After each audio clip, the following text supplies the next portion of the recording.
Hello friends, welcome to my channel Aarambh classes. आज के इस वीडियो में हम लोग बीपीएससी टीआरई के लिए क्लास 6 to 8, 9, 10th और 11, 12th के लिए जियोग्राफी के क्वेश्चंस को आपके साथ सॉल्व करेंगे। इस बुक में एनसीईआरटी के क्लास 6 से लेके 12 तक सभी चैप्टर्स के एमसीक्यूज दिए हुए हैं। इस बुक में BPSC TRE 1, 2, 3, DSSB TGT PGT, KVS TGT PGT, NVS TGT PGT, EMRS TGT PGT में कुल मिलाकर 91 क्वेश्चन पेपर के एनसीईआरटी बेस्ड क्वेश्चंस दिए हुए हैं। तो बिना देर किए चलिए आज का ये वीडियो शुरू करते हैं।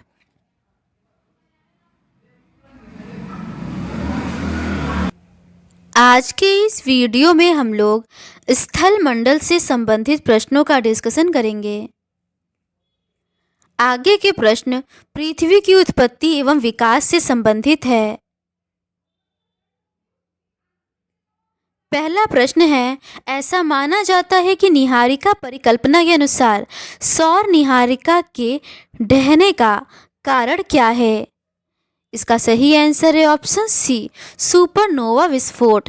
सुपरनोवा एक प्रकार के मरते हुए तारे में होने वाले अंतिम धमाके से बनते हैं। ऐसा तब होता है जब हमारे सूर्य के द्रव्यमान से कम 5 गुना बड़ा तारा एक धमाके के साथ बुझ जाता है। यह घटना इतनी चमकदार हो सकती है कि वे कुछ दिनों या महीनों तक पूरे ब्रह्मांड में देखे जा सकते हैं। खगोलविदों का मानना है कि हमारी अपनी आकाशगंगा जैसी आकाशगंगाओं में हर शताब्दी में लगभग 2 या 3 सुपरनोवा होते हैं। अगला प्रश्न है, ब्रह्मांड के विस्तारण का प्रमाण निम्नलिखित वर्षों में से कब दिया गया? इसका सही आंसर है ऑप्शन बी, 1920। ब्रह्मांड के विस्तारण का प्रमाण सन 1920 ईस्वी में एडविन हब्बल महोदय द्वारा दिया गया। इसे विस्तारित ब्रह्मांड परिकल्पना एक्सपेंडिंग यूनिवर्स हाइपोथेसिस भी कहा जाता है। समय बीतने के साथ आकाशगंगाएं एक दूसरे से दूर हो रही हैं, अर्थात आकाशगंगाओं के बीच की दूरी बढ़ रही है। अगला प्रश्न है, निम्नलिखित में से कौन सा ब्रह्मांड की उत्पत्ति की व्याख्या करता है? इसका सही आंसर है ऑप्शन सी, बिग बैंग। आधुनिक समय में ब्रह्मांड की उत्पत्ति संबंधी सर्वमान्य सिद्धांत बिग बैंग थ्योरी है। इसे विस्तारित ब्रह्मांड परिकल्पना भी कहा जाता है। 1920 ईस्वी में एडविन हब्बल ने प्रमाण दिए कि ब्रह्मांड का विस्तार हो रहा है। समय बीतने के साथ आकाशगंगाएं एक दूसरे से दूर हो रही हैं। इस सिद्धांत के अनुसार प्रारंभ में वे सभी पदार्थ जिनसे ब्रह्मांड बना है अति छोटे गोलक के रूप में एक ही स्थान पर स्थित हैं, जिनका आयतन अत्यधिक सूक्ष्म एवं तापमान तथा घनत्व अनंत था। बिग बैंग की प्रक्रिया में इस अति छोटे गोलक में भीषण विस्फोट हुआ। इस प्रकार की विस्फोट प्रक्रिया से वृहद विस्तार हुआ। अगला प्रश्न है, बिग बैंग सिद्धांत को डैश भी कहा जाता है?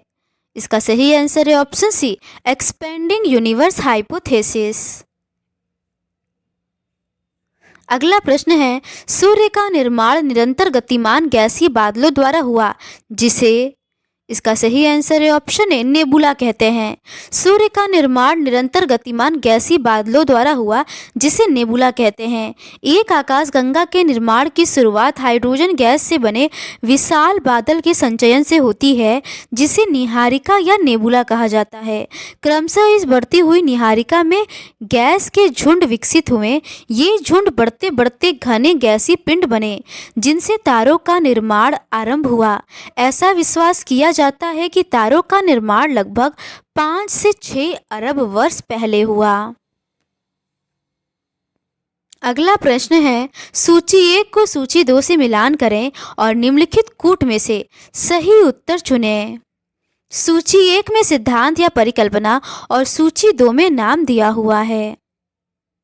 इसका सही आंसर है ऑप्शन ए। सही सुमेलन इस प्रकार है, चतुष्फलकीय सिद्धांत का ग्रीन होगा, महाद्वीपीय विस्थापन का वेगनर होगा, संवहनिक धारा का होम्स होगा और पर्वत निर्माण का कोबर होगा। अगला प्रश्न है, निम्नलिखित में से कौन सा कथन रसेल के द्वितारा परिकल्पना के बारे में सही है? इसका सही आंसर है ऑप्शन बी। इस परिकल्पना ने साथी तारे से बाहर निकले पदार्थ से ग्रहों के निर्माण की व्याख्या की है। जीन्स की परिकल्पना की समस्याओं के समाधान हेतु रसेल ने सन 1937 ईस्वी में द्वितारक परिकल्पना का प्रतिपादन किया। जीन्स की परिकल्पना से दो बातें प्रमाणित नहीं हो पा रही थी, सूर्य तथा ग्रहों के बीच वर्तमान दूरी और ग्रहों के वर्तमान कोणीय आवेग की अधिकता। रसेल के अनुसार आदिकाल में सूर्य के पास ही दो तारे थे। सर्वप्रथम सूर्य का एक साथी तारा था जो सूर्य के चारों ओर परिक्रमा कर रहा था। आगे चलकर एक विशालकाय तारा साथी तारे के समीप आया, किंतु इसकी परिक्रमा की दिशा साथी तारे के विपरीत थी। इन दोनों तारों के बीच की दूरी संभवतः 48 से 64 लाख किलोमीटर के बीच रही होगी। सूर्य से अधिक दूरी होने के कारण विशालकाय तारे के ज्वारीय बल का प्रभाव सूर्य पर नहीं पड़ा, पर साथी तारे पर पड़ा। जब विशालकाय तारा साथी तारे के निकटतम दूरी पर आ गया तो अधिक आकर्षण के कारण कुछ पदार्थ साथी तारे से अलग होकर विशालकाय तारे की दिशा में घूमने लगे। आगे चलकर इन पदार्थों से ग्रहों का निर्माण हुआ। फिर इन ग्रहों में आपसी आकर्षण के कारण पदार्थ निकलकर उनके उपग्रह बन गए।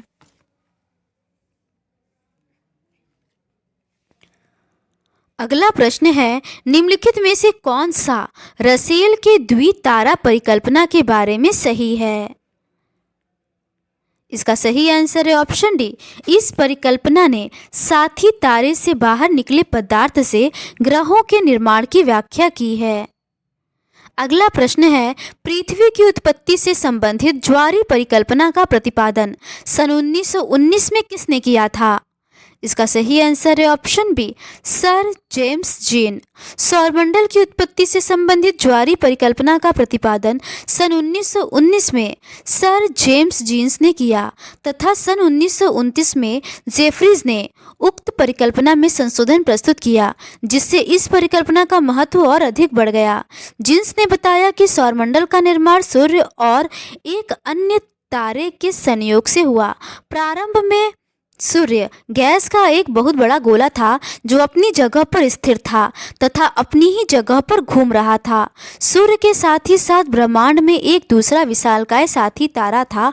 यह साथी तारा एक पथ के सहारे इस तरह घूम रहा था कि वह सूर्य के निकटतम दूरी पर आया तो साथी तारे की आकर्षण शक्ति सूर्य से अधिक हो गई, जिस कारण हजारों किलोमीटर लंबा सिगार के आकार का ज्वार पृथ्वी सूर्य के बाह्य भाग में उठा। सिगार के आकार वाले इस भाग को फिलामेंट कहा गया है। सूर्य से अलगाव के बाद फिलामेंट शिथिल होने लगा, जिस कारण उसके आकार में संकुचन प्रारंभ हो गया। इस संकुचन के कारण फिलामेंट कई टुकड़ों में टूट गया तथा प्रत्येक भाग घनीभूत होकर ग्रह में बदल गए। इस प्रकार पृथ्वी एवं समस्त ग्रहों की रचना हुई। अगला प्रश्न है, 1919 में पृथ्वी की उत्पत्ति की व्याख्या करने के लिए ज्वारीय परिकल्पना किसने प्रतिपादित किया? इसका सही आंसर है ऑप्शन बी, जेम्स जीन्स ने। अगला प्रश्न है, 1919 में पृथ्वी की उत्पत्ति की व्याख्या करने के लिए ज्वारीय परिकल्पना को किसने प्रतिपादित किया था? इसका सही आंसर है option A, sir James Jeans. अगला प्रश्न है, नेबुलर हाइपोथेसिस का सिद्धांत किसने दिया? इसका सही आंसर है ऑप्शन सी, इमैनुअल कांट। पृथ्वी की उत्पत्ति के संदर्भ में 1755 में इमैनुअल कांट ने नेबुलर हाइपोथेसिस को विकसित किया। इसे ही वायव्य राशि परिकल्पना कहा जाता है।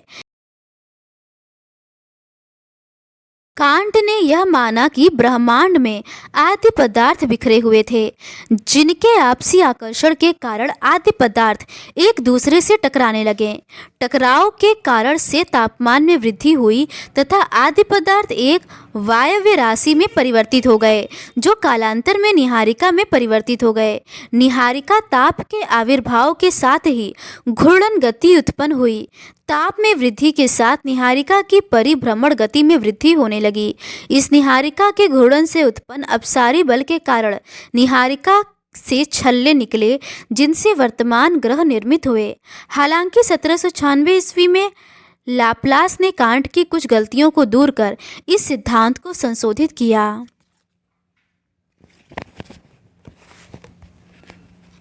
अगला प्रश्न है, पृथ्वी की उत्पत्ति से संबंधित गैसीय पिंड सिद्धांत किसके द्वारा प्रतिपादित किया गया था?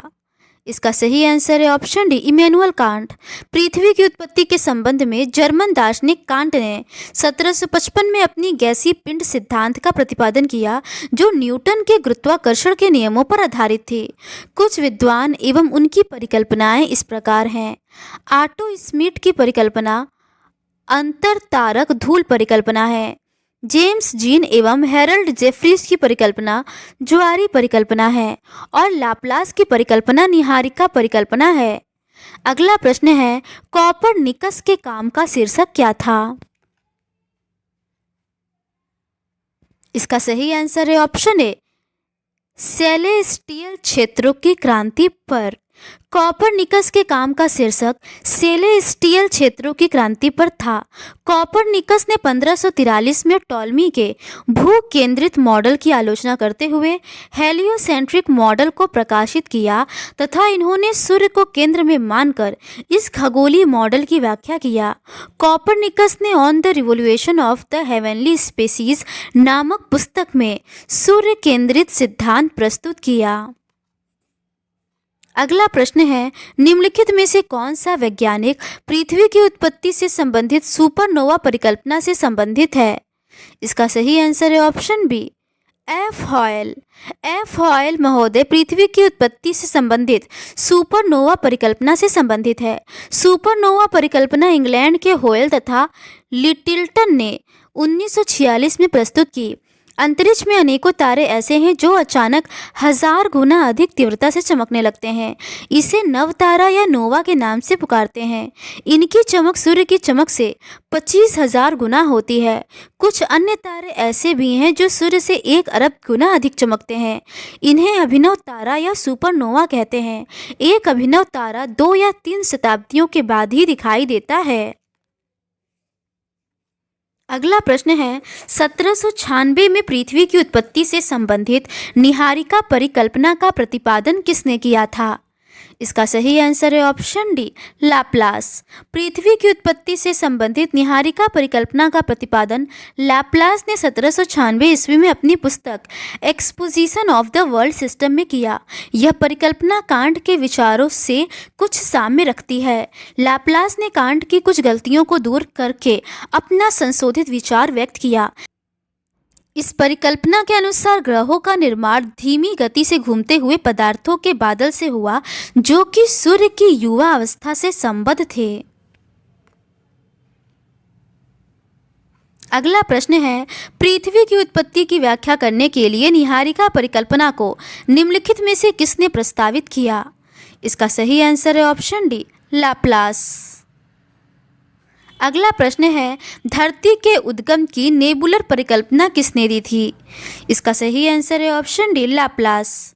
अगला प्रश्न है, पृथ्वी की उत्पत्ति के बारे में ग्रहाणु परिकल्पना डैश द्वारा दी गई थी?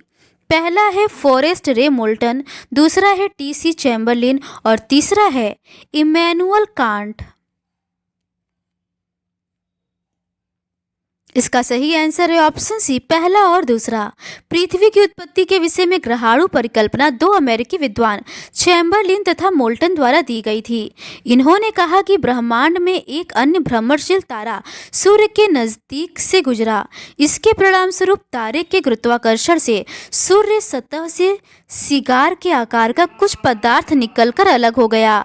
यह तारा जब सूर्य से दूर चला गया तो सूर्य सतह से बाहर निकला हुआ यह पदार्थ सूर्य के चारों ओर घूमने लगा और यही धीरे धीरे संघनित होकर ग्रहों के रूप में परिवर्तित हो गया। अगला प्रश्न है, जीवाश्मों के आधार पर मानव उत्पत्ति केंद्र कौन सा है? इसका सही आंसर है ऑप्शन ए, अफ्रीका की रिफ्ट घाटी। जीवाश्मों के आधार पर मानव उत्पत्ति केंद्र अफ्रीका की रिफ्ट घाटी है। मानव के उद्भव स्थान के विषय में भी विद्वान एकमत नहीं है। ग्रिफिथ टेलर ने मध्य एशिया को मानव का उद्गम क्षेत्र माना है। ऑसबोर्न ने भी तिब्बत तथा मंगोलिया प्रदेश को मानव का आदि क्षेत्र माना है। कीथ, डार्थ और लीके के मतानुसार आदि मानव का विकास अफ्रीका महाद्वीप में हुआ था। पंचानन मिश्रा का मानना है कि निग्रोइड तथा ऑस्ट्रेलॉइड प्रजातियों का उद्गम प्रदेश भारत था। अगला प्रश्न है, युगों की भूवैज्ञानिक कालक्रम पर आदि मानव का आगमन कब होता है? इसका सही आंसर है ऑप्शन सी, अत्यंत नूतन। युगों की भूवैज्ञानिक कालक्रम पर आदि मानव का आगमन अत्यंत नूतन युग में हुआ था। इस युग में हिमानीकरण के कारण सागर तल में गिरावट हुई, क्योंकि सागर का अधिकांश जल हिम में परिवर्तित हो गया था। इस युग में ही उत्तरी अमेरिका में हिम चादर का फैलाव 4 विभिन्न समयों में हुआ है। नेब्रास्का, कंसान, इलिनोइन और आयोवा एवं विस्कासिन प्रति 2 हिम युगों के बीच एक हिम रहित युग था, जिसे अवांतर हिम युग कहा गया। अगला प्रश्न है, निम्नलिखित युगों में से किसमें पृथ्वी पर आदि मानव का आगमन हुआ? इसका सही आंसर है ऑप्शन बी, अत्यंत नूतन या प्लीस्टोसीन। अगला प्रश्न है, बर्फ युग के बारे में निम्नलिखित में से कौन सा सत्य नहीं है? इसका सही आंसर है ऑप्शन सी, कम संख्या में प्रमुख बर्फ युग बने हैं। ये सही नहीं है। हिम युग के समय उच्च अक्षांशों में बर्फ बनता है और निम्न अक्षांशों की ओर बढ़ता है। बर्फ की परतें जमती हैं और वे बड़ी होती जाती हैं। पृथ्वी पर ठंडी तथा गर्म दोनों अवधियां पाई जाती हैं। ठंडी अवधि को हिम युग तथा गर्म अवधि को अवांतर हिम युग कहते हैं। पेंक तथा ब्रुकनर ने यूरोप महाद्वीप में हिम चादर के 4 क्रमिक प्रसारों का उल्लेख किया, गुंज, मिंडल, रीस और वर्म। उत्तरी अमेरिका में भी हिम चादर का 4 क्रमिक प्रसारों के प्रमाण मिले, नेब्रास्कन, कंसान, इलिनोइन और आयोवा एवं विस्कांसिन।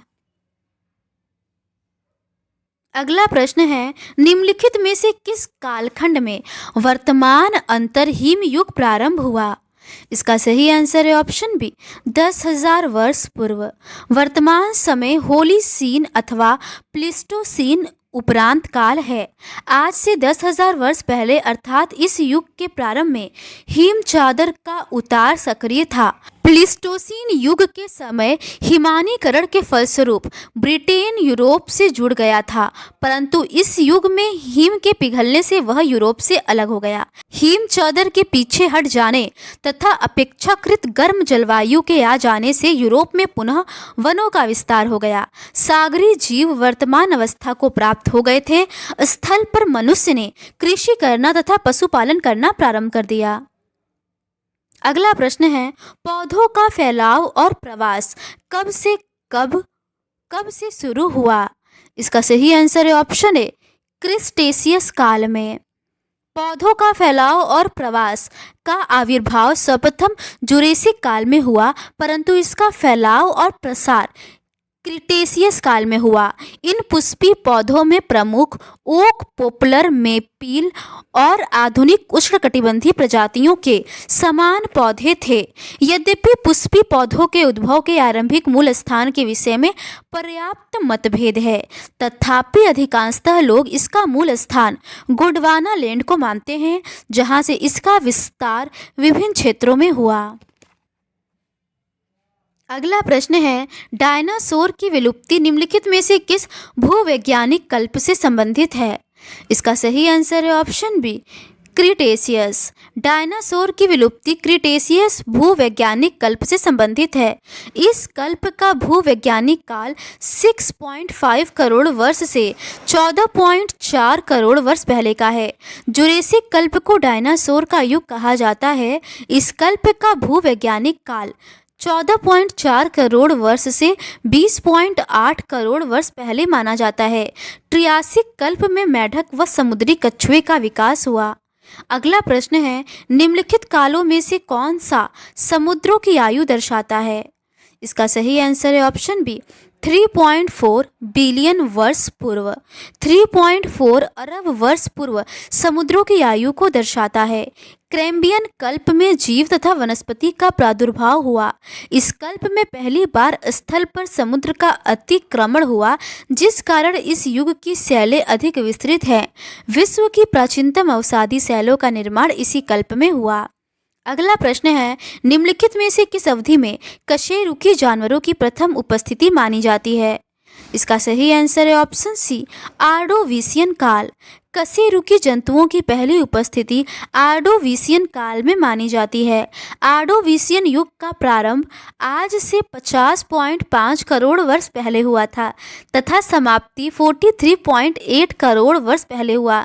इस प्रकार इस युग का समय लगभग 6 करोड़ वर्ष था। इस युग में सागरों का उतार चढ़ाव चलता रहा। वनस्पति जीवन केवल सागर तक ही सीमित थे। इस युग में केवल रीढ़ वाले जलीय जीवों का विकास हुआ था एवं स्थल भाग जीव विहीन था। अगला प्रश्न है, निम्नलिखित में से किस काल को कशेरुकी जंतुओं की पहली उपस्थिति से पहचाना गया था? इसका सही आंसर है ऑप्शन ए, आर्डोविशियन काल। अगला प्रश्न है, निम्नलिखित में से किस काल में भूमि की सतह पर पौधों की उत्पत्ति तथा उपनिवेशीकरण शुरू हुआ? इसका सही आंसर है ऑप्शन सी, सिलुरियन तथा डिवोनियन काल। सिलुरियन तथा डिवोनियन काल में पृथ्वी की सतह पर पौधे की उत्पत्ति तथा उपनिवेशीकरण शुरू हुआ। सिलुरियन काल आज 40.8 करोड़ से 43.8 करोड़ वर्ष पहले रहा है, जिसमें स्थल पर जीवन के प्रथम चिन्ह पौधे मिले हैं, जबकि 36.0 से 40.8 करोड़ वर्ष पहले डिवोनियन काल था। इसमें स्थल व जल पर रहने वाले जीव के प्रमाण मिले हैं। अगला प्रश्न है, निम्नलिखित में से किसकी काला अवधि सर्वाधिक लंबी होती है? इसका सही आंसर है ऑप्शन डी, कल्प की। भूवैज्ञानिक काल मापक्रम में दिए गए विकल्पों में सर्वाधिक लंबी कल्प होती है। भूवैज्ञानिक काल मापक्रम क्रमशः ईयान, महाकल्प, कल्प, युग है। ईयान को महाकाव्य में बांटा गया है, जिसमें सीनोजोइक, मेसोजोइक तथा नियोजोइक महाकल्प हैं। सीनोजोइक महाकल्प को तृतीयक और चतुर्थ कल्प में बांटा गया है।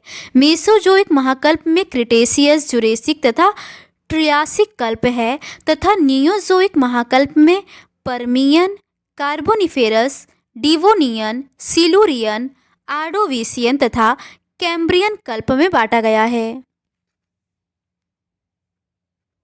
अगला प्रश्न है, पृथ्वी के उद्भव से जुड़े निम्नलिखित कथनों को पढ़िए और सही विकल्प चुनिए। ए है, आरंभ में वायुमंडल में स्वतंत्र ऑक्सीजन की मात्रा बहुत कम थी। बी है, वायुमंडल में ऑक्सीजन की मात्रा पूर्ण रूप से भरने से पहले महासागर ऑक्सीजन से संतृप्त हो गए थे। इसका सही आंसर है ऑप्शन ए और बी दोनों सही है। पृथ्वी की उत्पत्ति का अंतिम चरण जीवन की उत्पत्ति व विकास से संबंधित है। आरंभ में वायुमंडल में जल वाष्प, नाइट्रोजन, कार्बन डाइऑक्साइड, मीथेन व अमोनिया अधिक मात्रा में और स्वतंत्र ऑक्सीजन की मात्रा बहुत कम थी। लंबे समय तक जीवन केवल महासागरों तक सीमित था। प्रकाश संश्लेषण की प्रक्रिया द्वारा ऑक्सीजन में बढ़ोतरी महासागरों की देन है।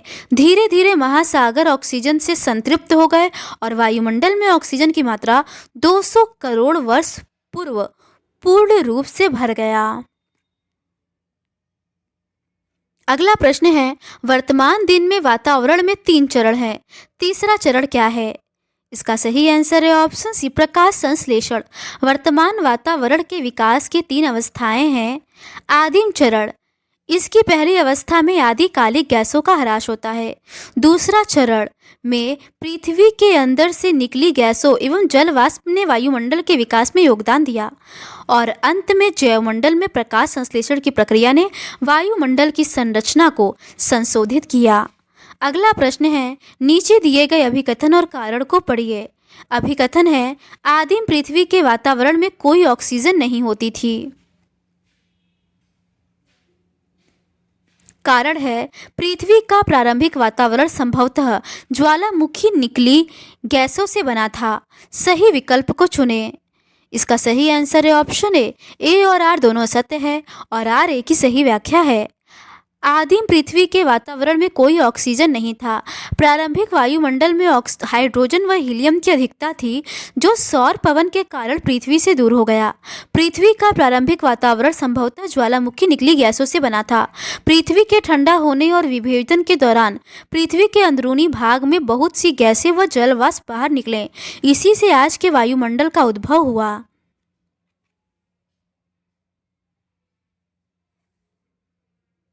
तो आज के इस वीडियो में बस इतना ही। इस सीरीज के नेक्स्ट पार्ट में हम लोग पृथ्वी की आंतरिक संरचना से संबंधित प्रश्नों का डिस्कशन आपके साथ करेंगे। अगर आपको ये सीरीज पसंद आती है तो please do subscribe to my channel and like this video. Thank you.